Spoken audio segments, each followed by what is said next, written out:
Hello students, स्वागत है एक बार फिर से आप सभी का आपके अपने यूट्यूब चैनल विष्णु सर में। देखिए, आज की वीडियो में हम चर्चा करेंगे 8th ग्रेड अभ्यास पुस्तिका के अंतर्गत कक्षा 5वीं में। आज हम जो हमारा पाठ 10 है गणित विषय में 10वां और 100वां इस भाग इसका संपूर्ण हल देखेंगे, अच्छे से समझेंगे। तो देखिए, वीडियो शुरू करते हैं। वीडियो शुरू करने से पहले आपसे निवेदन है, चैनल पर यदि नए हो तो चैनल को सब्सक्राइब कर ले, जिससे हमारी महत्वपूर्ण वीडियो आप तक पहुंचती रहे। तो आइए वीडियो शुरू करते हैं। सबसे पहले सही विकल्प दिया हुआ है। इसमें हमें पहला प्रश्न है कि 1 सेंटीमीटर 1 मीटर का कौन सा भाग है। तो हम जानते हैं कि 1 सेंटीमीटर में कितने 1 मीटर में कितने सेंटीमीटर होते हैं, 100 सेंटीमीटर। 1 मीटर बराबर 100 सेंटीमीटर होता है। तो 1 सेंटीमीटर में उल्टा पूछा गया है, हमसे विपरीत पूछा गया है। तो 1 मीटर में कितने 1 सेंटीमीटर में कितने मीटर होंगे, 1 मीटर में 1 सेंटीमीटर का कौन सा भाग है, तो 1/100वां भाग हो जाएगा। अगला प्रश्न देखिए, बी वाला हमारा राइट आंसर होगा यहाँ पर। फिर देखिए, 15 रुपये 8 पैसे को रुपये में लिखा जाता है। तो देखिए, 15 रुपये तो है हमारे पास, 8 पैसे यानी कि 8/100वां भाग होता है। 1 पैसा 1 रुपये का कौन सा भाग होता है, 100वां भाग। तो हम दो संख्या के पहले दशमलव लगाएंगे, यहाँ पर दशमलव नहीं है, एक पर संख्या नहीं है, तो हम क्या करेंगे, दो संख्या के पहले दशमलव लगाएंगे तो एक शून्य लगा लेंगे, तो 15.08 रुपये हो जाएगा। तो इस प्रकार हमारा डी राइट आंसर होगा। प्रश्न नंबर तीसरा देखिए, ₹20 का नोट 100 के नोट का कौन सा हिस्सा है। तो देखिए, 20 का नोट जो है 100 के नोट का कौन सा हिस्सा होगा, तो 5वां हिस्सा, क्योंकि 20 पंजे 100। तो 20 का नोट 100 का के नोट का कौन सा हिस्सा होगा, तो 5वां। तो यहाँ पर हमारा ए राइट आंसर होगा। यहाँ पर गलती से 20वां हो गया, तो यहाँ पर जो राइट आंसर होगा वो क्या हो जाएगा, ए वाला कौन सा, 5वां भाग। अगला प्रश्न देखिए, प्रश्न नंबर चौथा, इस चित्र में छायांकित भाग कितना है। तो देखिए, यहाँ पर 8 भाग है कुल। 8 भागों में से कितने भाग छायांकित है, 2 भाग छायांकित है, 2/8। सी हमारा राइट आंसर होगा। पांचवा प्रश्न देखिए, यहाँ पर दिया हुआ है कि 0.05 का मान क्या होगा। तो देखिए, दो संख्या के पहले, दो अंक के पहले हमारे दशमलव है, तो ऊपर क्या होगा, नीचे बटे में कितनी शून्य हो जाएगी, एक के पीछे 2, यानी कि 100वां। तो यहाँ 5/100 हो जाएंगे। तो बी हमारा राइट आंसर होगा। इस प्रकार बी को यहाँ पर घेरा करना है। अगला प्रश्न देखिए, प्रश्न नंबर 6 देखिए, यहाँ पर कि 100 रुपये के नोट में 10-10 रुपये के कितने नोट होंगे। तो यहाँ पर देखिए, 100 रुपये के नोट में 10-10 के कितने हो जाएंगे, तो 100 रुपये में 10-10 रुपये के 10 नोट होते हैं, क्योंकि 10 धाम 100 होता है, तो यहाँ पर 10 नोट होते हैं। फिर प्रश्न नंबर 7वां, यदि एक पेंसिल की लंबाई 100 mm यानी कि मिलीमीटर है, तो पेंसिल की लंबाई सेंटीमीटर में कितनी होगी। तो देखिए, हम जानते हैं कि 1 सेंटीमीटर बराबर होता है 10 mm, यानी कि 1 सेंटीमीटर बराबर 10 मिलीमीटर का हमारा 1 सेंटीमीटर बनता है। तो 1 मिलीमीटर में कितने सेंटीमीटर होगा, तो 10वां हिस्सा, तो 1/10 सेंटीमीटर हो जाएंगे। फिर 100 mm में तो हम 10 का भाग दे दें, क्योंकि 1 मिलीमीटर बराबर कितना होता है, 1/10 सेंटीमीटर। तो 100 मिलीमीटर बराबर कितना हो जाएगा, 100/10। 10 का भाग देंगे 100 में, कितनी बार जाएगा, 10 बार, 10 धाम 100। तो यानी कि 100 मिलीमीटर में 10 सेंटीमीटर होंगे। प्रश्न नंबर 8वां देखिए, 1 मीटर में कितने सेंटीमीटर रहते हैं। तो यहाँ पर देखिए, 1 मीटर बराबर कितना होता है हमारा, 100 सेंटीमीटर। तो 1 मीटर में 100 सेंटीमीटर होते हैं। फिर अगला प्रश्न बा वाला देखिए, 1 सेंटीमीटर में कितने मिलीमीटर होते हैं। तो 1 सेंटीमीटर बराबर कितना हो जाएगा, 10 मिलीमीटर। 10 मिलीमीटर का 1 सेंटीमीटर होता है, तो 1 सेंटीमीटर में 10 मिलीमीटर होते हैं। प्रश्न नंबर 9वां देखिए, यहाँ पर दिया हुआ है कि निम्नलिखित को सेंटीमीटर में बदलिए। 1 मीटर 75 सेंटीमीटर।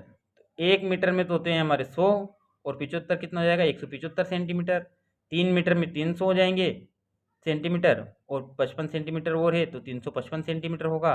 और 4 मीटर 5 सेंटीमीटर, तो 4 मीटर का 400 सेंटीमीटर हो जाएगा, और 5 सेंटीमीटर हो रहे, तो हमारा कितना हो जाएगा, कुल मिलाकर 405 सेंटीमीटर। प्रश्न नंबर अगला देखिए,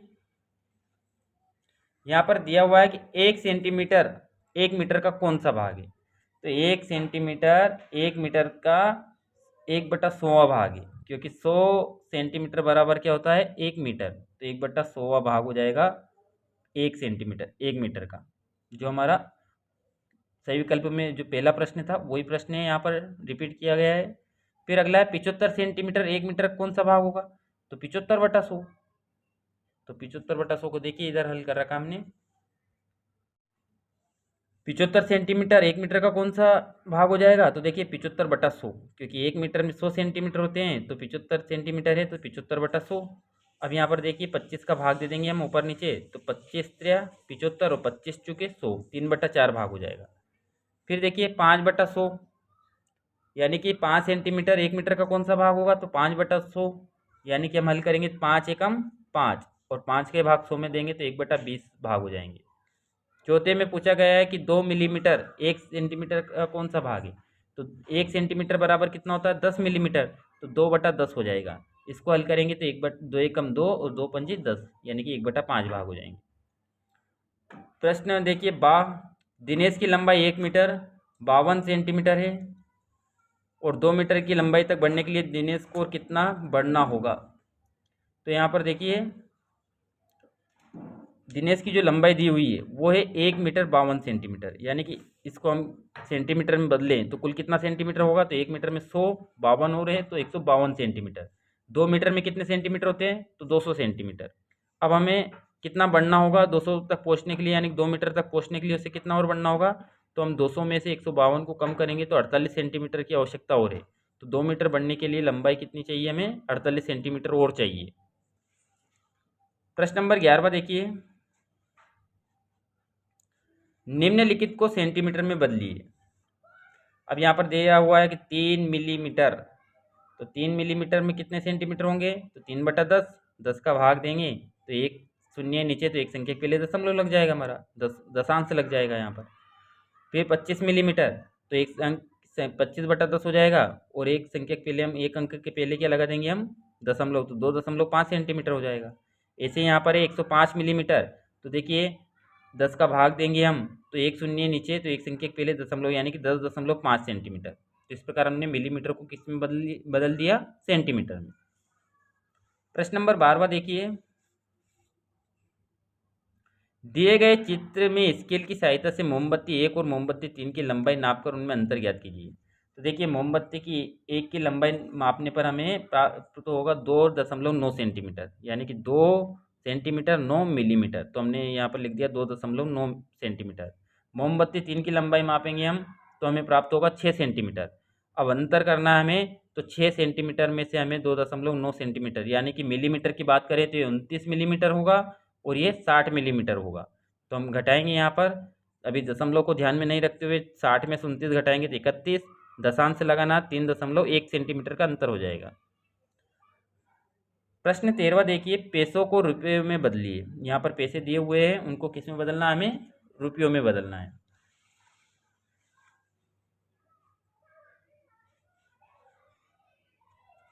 देखिए यहाँ पर दिया हुआ है सबसे पहले 99 पैसे, तो 99 पैसे को हम रुपये में बदलेंगे तो 99/100 हो जाएगा, क्योंकि 1 रुपये में 100 पैसे होते हैं, तो 99/100। 2 शून्य यानी कि हमें शतांश लगाना है, यानी कि 2 संख्या के पहले 2 अंकों के पहले हमें दशमलव लगाना है, तो 0.99 रुपये हो जाएंगे। ऐसे यहाँ पर दिया हुआ 75 पैसे, तो 75/100, यहाँ पर 2 शून्य है नीचे, तो हमें शतांश लगाना है, यानी 2 अंकों के पहले दशमलव लगाना है, तो 0.75 रुपये। इसी प्रकार देखिए यहाँ पर दिया हुआ 2 रुपये 50 पैसे, तो यहाँ पर 2.50 रुपये हो जाएंगे। अगला प्रश्न है कि अरुण एक साबुन खरीदना चाहता है जिसकी कीमत 17.25 रुपये है। यदि अरुण के पास एक 10 रुपये का सिक्का, एक 5 रुपये का सिक्का तथा 3 1 रुपये के सिक्के हैं, तो उसे कितने पैसे वापस मिलेंगे, इन पैसों को रुपये में लिखिए। तो देखिए अरुण के पास कुल रुपये कितने हो जाएंगे, एक 10 का नोट है, एक 5 का सिक्का है और 3 सिक्के उसके पास एक एक के हैं, तो कुल मिलाकर उसके पास रुपये हो जाएंगे 18 रुपये। साबुन की कीमत है 17.25। अब देखिए यहाँ पर वापस मिलेंगे, तो हम 18 में से 17.25 कम करेंगे, तो देखिए 25 पैसे है, तो कितने पैसे 18 तक पहुँचने के लिए हमें 75 पैसे की और आवश्यकता है, तो 18 में से हम 17.25 कम करेंगे तो हमारे पास बचेंगे 75 पैसे। अब 75 पैसे को रुपये में बदलना है तो शतांश लगेगा, यानी कि 2 अंकों के पहले दशमलव लगाना है, तो 0.75 रुपये होगा। प्रश्न 15 देखिए,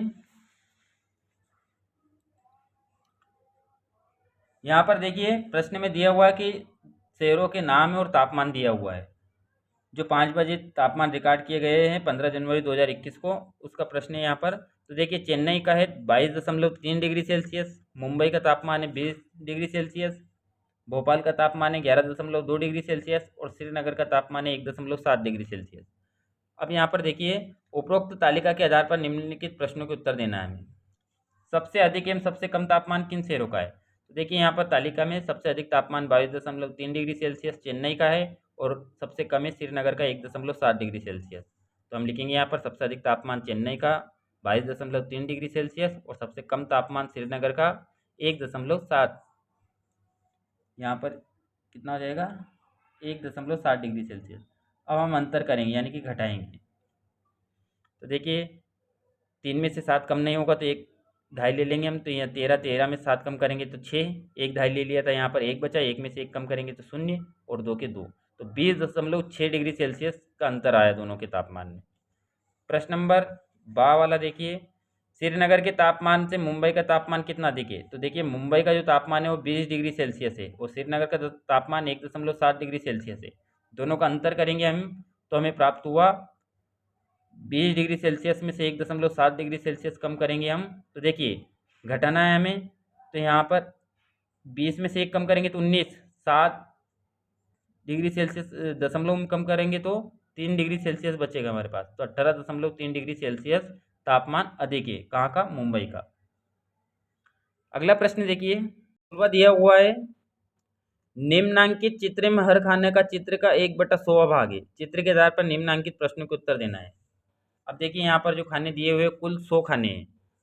अब उसमें हमें भाग बताना है। तो यहाँ के इस प्रकार की जो आकृति है, इस प्रकार से छायांकित भाग पूरे चित्र का कौन सा भाग है? तो इस प्रकार के जो छाया है वो हमारे कितने हो जाएंगे? 10, 10, 20, 20, 4, 24, 20, 3 कितना हो जाएगा? 23। यहाँ पर देखिए कितने हो रहे हैं, तो 10, 10, 20 और 3, 23। तो इस प्रकार कुल कितने हुए? 23 खाने। तो यहाँ पर हो जाएगा हमारा 23, यहाँ पर 24 गलती से 24 हो गए, 23/100। तो यहाँ पर 23 कर देंगे हम, 23/100 भाग हो जाएगी। इस प्रकार अब देखिए अगला है, इस प्रकार से छायांकित भाग पूरे चित्र का कौन सा भाग है? तो देखिए इस प्रकार से जो छायांकित भाग होंगे, तो इस प्रकार के जो खाने हैं हमारे पास वो कितने हैं? यहाँ पर देखिए 12 खाने हैं, खानों में से 100 खानों में से, तो 12/100 भाग हो जाएंगे। फिर सवाल पूछा गया है कि इस प्रकार से छायांकित भाग, तो इस प्रकार का जो छायांकित भाग के खाने हैं उस चित्र में वो है 15, तो 15/100 हो जाएगा। और फिर अगला है कि इस प्रकार का भाग पूरे चित्र का कौन सा भाग है? तो इस प्रकार जो खाली है वो 23 से, 23 कितने में से? 100 में से, तो 23/100 भाग हो जाएंगे। फिर देखिए 27/100 भाग किस प्रकार से छायांकित है? 27/100 वाला भाग जो है इस प्रकार से जो छायांकित है वो हो जाएगा हमारा इस प्रकार, जो दिया हुआ है ये खाने हमारे 27/100 होंगे। तो इस प्रकार यहाँ पर हम बताएंगे ये वाले में कि इस प्रकार के जो खाने हैं उनका भाग 27/100 है। प्रश्न नंबर 17 देखिए, निम्नांकित सारणी को पूरा करना है हमें। यहाँ पर देखिए सारणी दी हुई है, उसे पूरा करना है। 1/4 यहाँ दिया हुआ है कि 1/4 रुपया बराबर कितना होता है? 25 पैसे, यानी चौथा हिस्सा, चौथा 1/4। हमने पैसे को रुपये में बदला यानी कि शतांश लगेगा 0.25 रुपये। 1/20 रुपया, तो 1/20 रुपये होता है 5 पैसे, तो उसको लिख दिया हमने रुपये में 0.05 रुपये, क्योंकि शतांश लगेगा 2 अंकों के पहले दशमलव लगेगा, तो यहाँ पर एक और अंक नहीं है तो हम इसके आगे शून्य मान लेंगे। 3/10, तो 3/10 जो होगा वो रुपये को पैसे में बदलेंगे, तो देखिए 30 पैसे हो जाएंगे। 30 पैसे का कितना होगा? 0.30 रुपया। 75/100 रुपया, तो यहाँ पर 75 पैसे होंगे, तो 0.75 रुपये हो जाएंगे। इसी प्रकार 7/100, तो 7 पैसे, शतांश से हमारा 2 अंकों के पहले दशमलव लगाना है तो एक हम शून्य मान लेंगे, तो 0.07 रुपये हो जाएंगे। 3/5, 3/5 जो भाग होता है 100 का वो होता है 60 पैसे, तो 60 पैसे बराबर कितने रुपये हो जाएंगे? 0.60 रुपये। अगला प्रश्न है 18वां, 20 रुपये के एक नोट की लंबाई और चौड़ाई का अंदाजा लगाइए। इसे नापकर अंदाज और वास्तविक माप का अंतर ज्ञात कीजिए। सबसे पहले हमने अंदाजा लगाया, तो मान लीजिए हमारा अंदाजे में लंबाई उसकी 15 सेंटीमीटर है और चौड़ाई 6 सेंटीमीटर है। फिर हमने वास्तविक स्केल से उसको माप कर देखा तो हमें लंबाई प्राप्त हुई 14 सेंटीमीटर और चौड़ाई प्राप्त हुई 6 सेंटीमीटर। अब अंतर हमें निकालना है, तो लंबाई का अंतर कितना है, तो 15 में से 14, 15 और 14 का अंतर 1 सेंटीमीटर का आ रहा है, तो 1 सेंटीमीटर। चौड़ाई में 6 सेंटीमीटर था हमारा अंदाजा और उसकी चौड़ाई आई वास्तविक में 6.5, तो 0.5 का अंतर आया, तो 0.5 सेंटीमीटर। अगला प्रश्न देखिए, प्रश्न नंबर 19वां। यदि एक पेंसिल की कीमत 3.50 रुपये, तो एक दर्जन पेंसिल की कीमत कितनी होगी, कितने रुपए की होगी। तो एक पेंसिल की कीमत हमें दी हुई है 3.50 रुपये।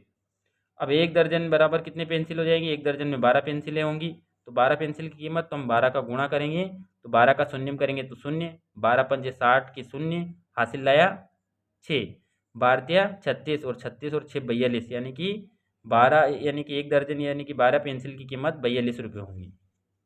अंतिम प्रश्न देखिए, 20वां प्रश्न। एक पेंट बनाने में 1 मीटर 20 सेंटीमीटर कपड़ा लगता है, ऐसे ही 7 पेंट बनाना है तो हमें कितने कपड़ा लगेगा, और एक पेंट का कपड़ा 7 पेंटों के कपड़ों का कौन सा भाग है। तो एक पेंट बनाने के लिए आवश्यक कपड़े की लंबाई 1 मीटर 20 सेंटीमीटर।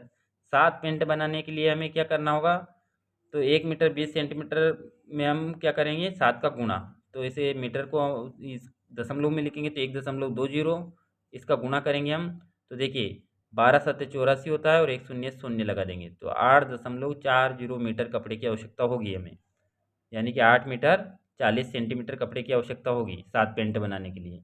अब हमें भाग निकालना है, तो 1 मीटर 20 सेंटीमीटर का 8 मीटर 40 सेंटीमीटर से अगर हम उसका भाग निकालें, तो देखिए यहाँ पर दशमलव और 8.40 दशमलव आएगा, क्योंकि दोनों में अंकों के पहले दशमलव है। अब यहाँ पर देखिए 12 का भाग जा रहा है नीचे, 12 कम और 12×7=84, यानी कि 1/7वां भाग। तो देखिए इस प्रकार जो अध्याय 10वां हिस्सा और 16वां हिस्सा भाग 10वां भाग उसका संपूर्ण। वीडियो अगर अच्छी लगी तो लाइक करें, उनको सब्सक्राइब करें। Thank you.